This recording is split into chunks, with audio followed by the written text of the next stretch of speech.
কিভাবে আজকে ঘরে ঢুকলেন? আমরা ম্যাজিস্ট্রেটের পারমিশন নিয়ে থানায় গেছিলাম, থানা অর্ডার দিয়েছে, তারপর আমরা এখানে আসতে পেরেছি। এটা কোর্টের অর্ডার। এইটা পঞ্চায়েতের কাগজ, এটা পঞ্চায়েতে ডেকেছিল, এইটা থেকে আমাদের বিচার হয়, সব কিছু লিখালিখি আছে, ওদেরও সই আছে, আমাদেরও আছে। তো এটা ঘর করে দিবার কথা হয়েছে, এটাও মানেনি। দাদারা বললো থাকো, ঘর দর করে দেবো, এইখানে দু ভাই বোনকে পৌনে বিটে করে দেবো, আর ওই টাকা আমাকে ছেড়ে দেবে। ঠিক আছে, ঘর করতে করতে দাদা মারা গেছে। এই ঘরটা করতে করতে মেজদা জহির এই জিনিসটা আমি করে দিতে পারবো না। অরিজিন শত্রু হিসাবে যতটা আমার শ্বশুরের সম্পত্তি আছে সেইখান থেকে ওনাদের ঘরে আমি ওনাদের ঘরে দিয়ে দিতে চাই সুস্থভাবে, আর আমার যেটা যতটা আছে আমি নিয়ে নিতে চাই। প্রাপ্য বুঝে দিয়ে দিক, আর আমার বাপের এরে সমাধাখারে দিয়ে দিক, আর ওর যা আছে ও বুঝে বিক্রি করে দেবে, কি কাকে দেবে আমাদের দেখার দরকার নেই, আমার কোনো আপত্তি নেই। কিন্তু আমরা দু ভাই, আমাদের ঘরের অবস্থাটা দেখুন। তাহলে আমাদের 1.5 বছর হয়েছে, তাহলে কন্ডিশনটা দেখলে আপনার কি করো? আমরা এখন স্টুডেন্ট, আমরা 3rd ইয়ার করছি বিকম। আমরা এখন এটা চাইছি যেটা ন্যায্য বিচার, যেটা আইন হিসেবে পাবে, যেটা প্রাপ্য খেটে খাটে করেছে সেই জিনিসটা যেন আমরা দেওয়া হয়। কিন্তু গ্রামবাসীর ওপরে যদি এরকম ওর সাত কেউ দিতে চাইছে, তাকে যদি মারতে চাও, তাকে তুমি ফোন করে ধুমকি দিচ্ছ, মেরে দেবো, লোক দিয়ে মেরে দেবো, এই মেরে দেবো, থানায় ভরে দেবো, কিন্তু এই জিনিসটা চলবে না। কোনো গ্রামবাসীর ওপরে যদি কোনো কেস হয়, আমরা কিন্তু ছেড়ে কথা বলবো। এইচএসসি হাবিব মিডিয়া ও সিয়াখালা টিভি, আমি শেখ হাবিব রয়েছি আপনাদের সঙ্গে। আমি এই মুহূর্তে উপস্থিত আছি হুগলির হরিপাল থানার অন্তর্গত শ্রীবতীপুর ইলাহিপুর পঞ্চায়েত এলাকা অনন্তপুর মল্লিকপুরে আছি। এখানে আপনাদেরকে দেখাচ্ছি দাদার বাড়ি ও বোনের বাড়ি দেখাচ্ছি। মানে দাদা মারা যাওয়ার পর বোনের সঙ্গে ননদের, বৌদির সঙ্গে ননদের তুমুল অশান্তি হয় জমি জায়গা নিয়ে। সেই দেখতে পাচ্ছেন, এটা হচ্ছে দাদার বাড়ি, এই যে তারপরে আছে বোনের বাড়ি। আপনারা ভিডিওটি শেষ পর্যন্ত দেখুন, বেশি বেশি শেয়ার করুন, আপনাদের মূল্যবান মতামত কমেন্ট বক্সে জানাবেন। কি বলছেন বৌদি ও ননদ তা আপনাদের শোনাবো বা দেখাবো। এটা হচ্ছে ননদের বাড়ি, আর এর আগে যেটা দেখানো গেল ওটা হচ্ছে দাদার বাড়ি। এই জমি জায়গা নিয়ে তুমুল অশান্তি, ঘটনাটি ঘটেছে মল্লিকপুর অনন্তপুরে।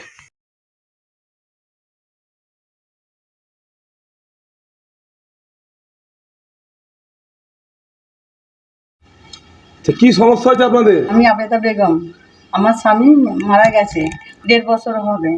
আমার স্বামীর বাবার নাম হচ্ছে শেখ শামসের আলী। আমার ইনারা মারা গেছে। আমার স্বামী মারা যাওয়ার পর থেকে আমার 5টা ননদ মিলে আমাকে প্রচণ্ড ফেরেশানি করছে, মারধর করছে। ওর আমার ঘর থেকে। কবে মারা গেছে আপনার স্বামী? 1.5 বছর হবে। কবে মারা গেছে? 1.5 বছর হবে। আপনার ছেলেপুলে কটা? আমার ছেলেপুলে 2টো। এইটা কি বড়? এটা বড়। আচ্ছা, আরেকটা ছেলে আছে? আরেকটা ছেলে আছে 19 বছর বয়স। ওরা কি করে? এরা কলেজে পড়ে। আচ্ছা, তাহলে মরে যাওয়ার পর কি হয়েছে? মারা যাওয়ার পরে মনে করতে এবার আমরা আমাদের বসবাস করবো বলে এখানে আছি, সেখানে আমার ননদরা একদম বসবাস করতে দিচ্ছে না। মারা যাওয়ার কদিন পর? মারা যাবার আমরা 40 দিন পর্যন্ত এখানে ছিলাম, তারপরে ছেলেদের পরীক্ষা ছিল বলে চলে গেছিলাম। গোয়াতে থাকি। আচ্ছা, চলে গেছিলাম, আবার মনে কথা এখানে এসেছিলাম। ওরা মনে কথা খুব নির্যাতন করছে বলে আমি এসেছিলাম। এসে আমি চিন্তা ভাবনা করলাম যে আমার শ্বশুরের যেটা আছে ওনাদের ঘরে আমি দিয়ে দেবো, যেটা আমার স্বামীর আছে সেটা আমি নিয়ে নেবো। তো আমার ননদটা ওই জিনিসটা মানলো না। আমি বিচার করতে এসেছিলাম, তখন ওই কুলতলাতে বিচারটা হয়েছে, খুব আমাদেরকে মেরেছে। আমাকে বললো আমার 2টো ছেলে মেরেছে, টিএমসি নেতারা মানে কথা ছিল কিছু ছেলে, আমার 5টা ননদ আর 3টে নন্দাই, আর একটা ভিডিও আছে। হ্যাঁ ভিডিও আছে, কিছুটা ভিডিও আছে। আচ্ছা, দিয়ে ওইখানে মারধরের বাদে আমরা কি করলাম, ওইখান থেকে চলে গেলাম, যে কেস করবো বলে গেছিলাম। পুলিশ পর্যন্ত এসেছিল, সে পুলিশ আমার কেস নিল না। আচ্ছা, আপনারা কি চাইছেন? আমি চাইছি মানে কথা আমার স্বামীর যে সম্পত্তিটা আছে যেন আমি আমার ফিরে পাই, আর আমি যেন আমার 2টো বাচ্চাকে নিয়ে শান্তিভাবে বসবাস করতে পারি। আজকে কদিন পরে বাড়িতে ফিরেছেন? আজকে কমসে কম 1.5 বছর বাদ আমি বাড়িতে ফিরেছি। এর আগে এমএলএ ম্যাডাম কি করেছে, এমএলএ ম্যাডাম পারমিশন দিয়েছিল এই ঘরটা খুলে দেওয়ার জন্য। ওইখান থেকে লোক পাঠিয়ে এই ঘরের তালাটা খুলে দিয়েছে। দিয়ে আবার আমি ঈদ ছিল বলে মায়ের বাড়ি গেছি, 2 দিনের লেগে মায়ের বাড়ি গেছি, যে আবার বসবাস করবো, সাফ সাফাই করে লাইটটাকে ভরবো, ভরে থাকবো। এসে দেখছি আবার মানে কথা ও তালাটাকে ভেঙে ও নিজের অন্ডারের মধ্যে ঘরে রেখে দিয়েছে।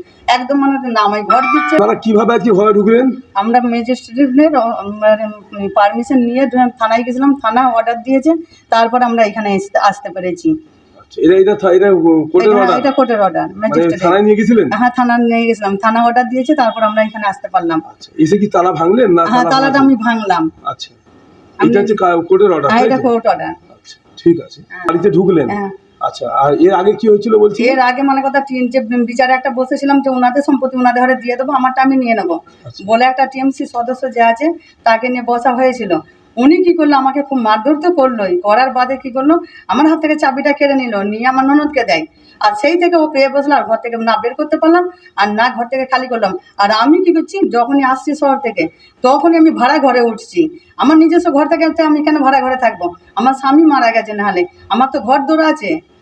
সেই জিনিসগুলো মানে তার 1.5 বছর এই যতগুলো জমি আছে ওর আন্ডারে রেখে দিয়েছে। রফিক একটা নিয়েছে জমি, সগা নিয়ে খাচ্ছে। এখানে সগা আছে, সগা নিয়ে খাচ্ছে, আর এখানে রফিক নিয়ে খাচ্ছে। আর পয়সা চাইলে আমাকে পয়সাও দিচ্ছে না, আর নিজেদের কাছে পয়সা রেখে দিচ্ছে, আমার ননদকে দিচ্ছে টোটাল পয়সা। কতটা জমি আছে? এখানে ধরুন স্বামীর নামে কতটা জমি আছে? আমার স্বামীর নামে মনে কথা একটা 15 কাঠা জমি আছে, আর একটা 3 কাঠা জমি আছে। আর জয়েন্টে কি আর আছে? জয়েন্টে মনে কথা আমার স্বামী কিনেছিল, সেটা আমার শ্বশুরের নামে অর্ধেকটা করেছিল, অর্ধেকটা ওনার নামে করেছিল। সেইটা নিয়ে ওরা অশান্তি খুবই করেছে। ওনাদের ঘরে বললো যেটা আমার শ্বশুরের নামে আছে সেইটা তোমরা যতটা প্রাপ্যদার আছো তোমাদের আমি দিয়ে দিতে চাই, আর যেটা আমার জিনিস আছে আমি নিয়ে নিতে চাই। সেই ফ্যাসেল ওনারা মানছে না গো। ওরা একটার বাদে একটা দাবি আর টর্চার করে যাচ্ছে, আমাকে পেরেশানি করে যাচ্ছে, যাতে না আমি অনন্তপুরে বসবাস করতে পারি। আমার ননদরা দাবি করছে যে আমাকে ঘর করে দিতে হবে, আর আমার যেটা শ্বশুরের সম্পত্তিটা আছে ওনাকে লিখে দিতে হবে, এই দাবিটা করেছে। এবার আপনি বলুন, আমি যে ওইটা করে দেবো, আমি নিজের ঘর সংসার সামলাতে পারিনি 2টো ছেলে নিয়ে। হ্যাঁ, আমার স্বামী মারা গেছে, আমি নিজের ঘর সংসার সামলাতে পারিনি, আমি একটা মেয়ে মানুষ। হ্যাঁ, স্বামী থাকলে এই জিনিসটা করে দিত। যখন আমার স্বামী নেই, এই জিনিসটা আমি কি করে দিতে পারবো? এই জিনিসটা আমি করে দিতে পারবো না। তো অরিজিন শত্রু হিসাবে যতটা আমার শ্বশুরের সম্পত্তি আছে সেইখান থেকে ওনাদের ঘরে আমি ওনাদের ঘরে দিয়ে দিতে চাই সুস্থভাবে, আর আমার যেটা যতটা আছে আমি নিয়ে নিতে চাই। অরিজিন সূত্রে যেটা হবে আপনি দিয়ে হ্যাঁ, দেবেন। ওই অরিজিন সূত্রে যেটা আপনি যতটা পাবে ওনাদের ঘরে আমি দিয়ে দিতে চাই, আর আমাদের যেটা আছে আমার বাচ্চারা নিয়ে নিতে চাই। নাহলে আমি মেয়ে মানুষ যাবো কোথায়? আপনার নাম? আমার নাম আবেদা বেগম। আচ্ছা, বাপের বাড়ি?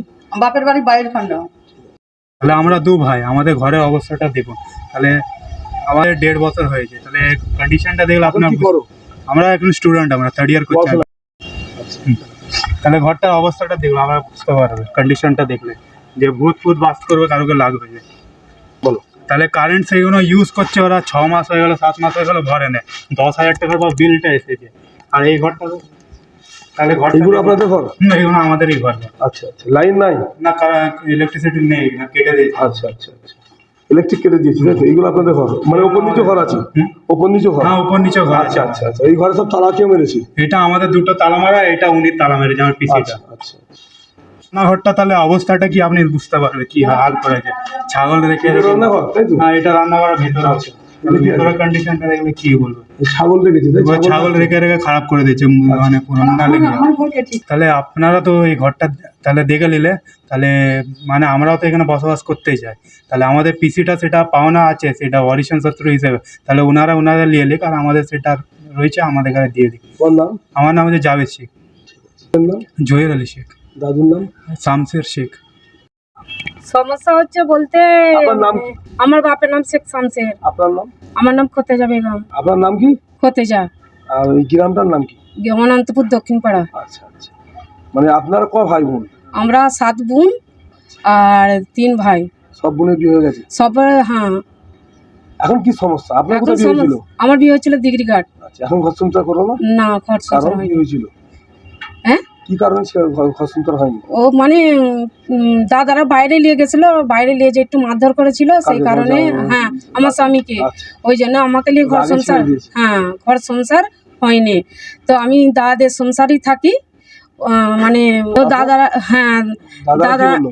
দাদারা বললো থাকো, ঘর দর করে দেবো এখানে, 2 ভাই বোনকে পৌনে বিটে করে দেবো, আর ওই টাকা আমাকে ছেড়ে দেবে। ঠিক আছে, ঘর করতে করতে দাদা মারা গেছে। এই ঘর কে করেছে? এই ঘরটা করতে করতে মেজদা দাদাই জহির করেছে? জহির এই দাদাই করেছে? হ্যাঁ, জহির আচ্ছা। আর শুকুর।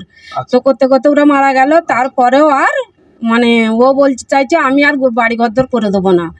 ও নুকে কে নুকে, বলতে চাইছি? ওটা মানে জহিরের বউ। আচ্ছা, তো ভাবি? হ্যাঁ, ভাবি। আচ্ছা। বলে এবার নুকে নুকে মানে পৌনবিটা দড়ি নিয়ে চলে গেছে। তারপরে সিবি যেটা চাবি লেগে গেছে, বুলেটের চাবি সব নিয়ে চলে গেছে। এখন ও মানে পার্টি অনেক কিছু করে ফেলেছে, উপপ্রধান, পুলিশ, থানা, এমএলএ সব কিছু হয়ে গেছে।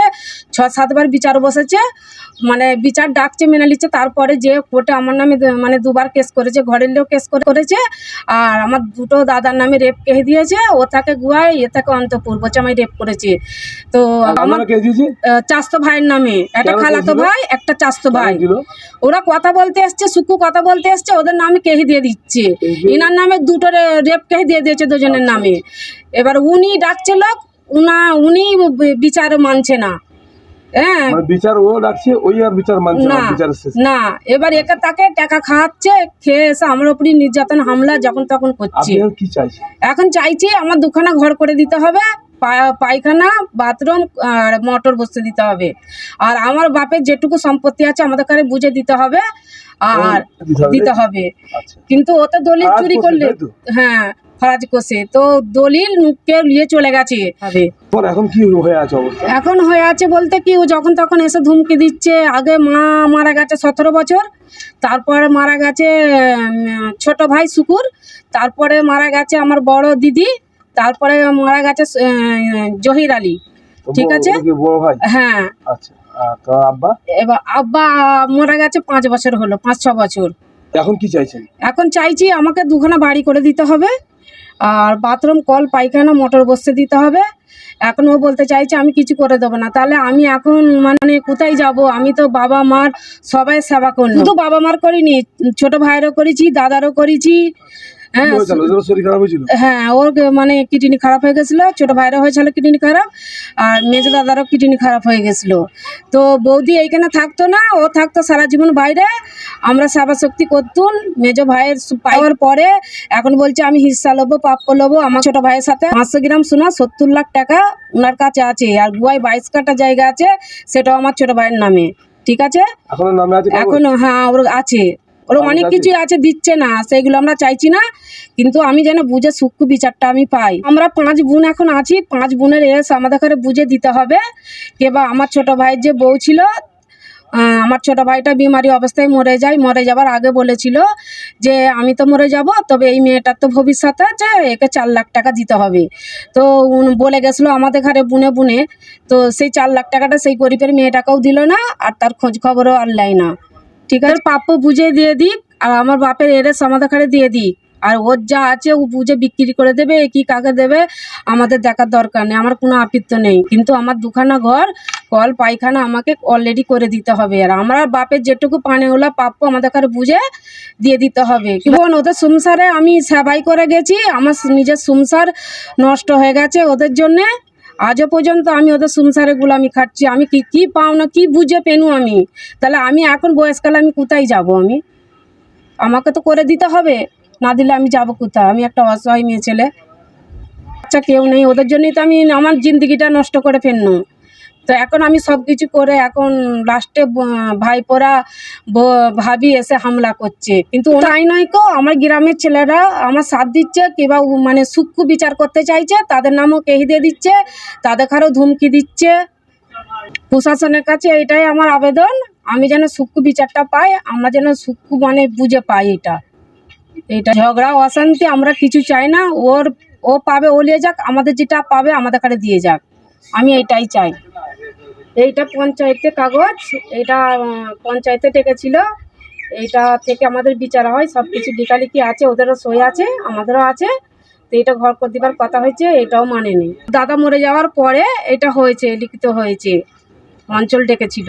মানে ডেট আছে 10/7/2025 হয়েছিল, তাই তো? হ্যাঁ, হ্যাঁ, আচ্ছা, মানে এতে কথা হয়েছিল লিখে দেবে, হ্যাঁ, লিখালিখির পর কথা হয়েছিল ঘর করে দেবে, হ্যাঁ, মানে তারপর আর দিচ্ছে না? না দিচ্ছে না। আচ্ছা আচ্ছা, ঠিক আছে।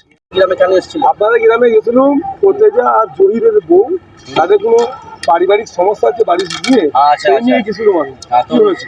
ওইটা হয়েছিল মানে যে জহিরের বউ আর মানে জহিরের বউ আর খোদন, তো খোদনের কিছু লিখিত ছিল পঞ্চায়েত থেকে। যখন খোদনকে কোনো জিনিস দেওয়া হয়নি, তখন একটা প্রাপ্য হিসেবে মানে পঞ্চায়েত থেকে একটা দরখাস্ত দিয়েছিল, একটা কাগজে লিখে দিয়েছিল যে খোদনকে 2 কামরা ঘর, বাথরুম, পায়খানা করে দেবে, সামনে বসে দেবে, তো ঝামেলাটা খতম হয়ে যাবে। তো এখন ও সেইটা সই আছে? হ্যাঁ, লিখিত সই আছে, মানে সবাই হ্যাঁ ওদের ফ্যামিলিরও আছে, ওনারও নাম আছে। তো ও এখনো করে দেয়নি। তো ও বারবার, একবার নয় 10 বার বিচার ফেলছে, 10 বার ও হেরে চলে যাচ্ছে। কাল আমরা যদি ওর হয়ে খোদনের হয়ে বলতে যাই, তো আমাদেরকে ধমকি দিচ্ছে, থানায় কেস করে দেবো, রেপ কেস দিয়ে দিচ্ছে। ওর খালাতে ভাইয়ের, ওর চাচতো ভাইয়ের নামে রেপ কেস দিয়েছে। ও মেয়েটা আছে গোয়ায়, জহিরের বউ আছে গোয়াতে, আর সগা আছে এখানে, আর একটা খালাতে ভাই আছে এখানে। তো ওই রেপটা কীভাবে হলো আমাকে বলো? কীভাবে রেপটা হবে, ও আছে গোয়ায়, ও আছে অনন্তপুরে, রেপটা কীভাবে হলো? তাহলে ও আমাদেরকে ফোন করে আমাকে গান নাই পৌঁছে দিলে আমাকে এক জায়গায় ডাকে, সে প্রেম রোডে আসো, দিলের পাড়ায় আসো, আমি যাওয়ার থেকে রেডি হয়ে গেলাম, পুরপুরায় আসো। আমি বলে এক কাজ করো, তুমি আমার কিছু রাস্তা শেয়াখালায় আসো। আমি শেয়াখালায় গিয়েছিলাম, শেয়াখালায় যে বললো কী বক্তব্য হয় বলুন, তখন ও আমাকে বলছে যে এই ব্যাপার, তুমি বিচারটা মিটিয়ে দেবো না। আমি বিচার মিটাবার কে? আইন আছে, প্রশাসন আছে, তারা বিচারটা মিটাবে, আমি তো মিটাবার গেলে কেউ নয়। তো তোমরা আমাকে ফোন করে এরকম তারা করছো কেন? আমাকে ফোন করে কেন? আমার একটা বন্ধু ফেলে ফোন করেছিল, তাকে বলেছে ওকে মারাবো, রাজাকে মারাবো, লোক দিয়ে মারাবো। কিন্তু এই জিনিসগুলো কেন করছে? ওকে গ্রামে ঢুকতে দেবো তো আমি? কে করছে এটা? এটা জয়ের বউ করছে। তাহলে এই জিনিসগুলো কেন করছে? ও কি গ্রামে? আমার নাম রাজা, আমি ছোট রাজা। ওই গ্রামেই বাড়ি। হ্যাঁ, কি বুঝলেন? আমরা এখন এটা চাইছি যেটা ন্যায্য বিচার, যেটা আইন হিসেবে ও পাবে, যেটা প্রাপ্য খেটে খাটে করেছে সেই জিনিসটা যেন আমার দেওয়া হয়। কিন্তু গ্রামবাসীর ওপরে যদি এরকম ওর সাত কেউ দিতে চাইছে, তাকে যদি মারতে চাও, তাকে তুমি ফোন করে ধুমকি দিচ্ছ, মেরে দেবো, লোক দিয়ে মেরে দেবো, এই মেরে দেবো, থানায় ভরে দেবো। কিন্তু এই জিনিসটা চলবে না। কোনো গ্রামবাসীর ওপরে যদি কোনো কেস হয়, আমরা কিন্তু ছেড়ে কথা বলবো না। তখন কিন্তু পুরো গ্রামবাসী কিন্তু ছেপিয়ে পড়বো ফজলের ঘরে।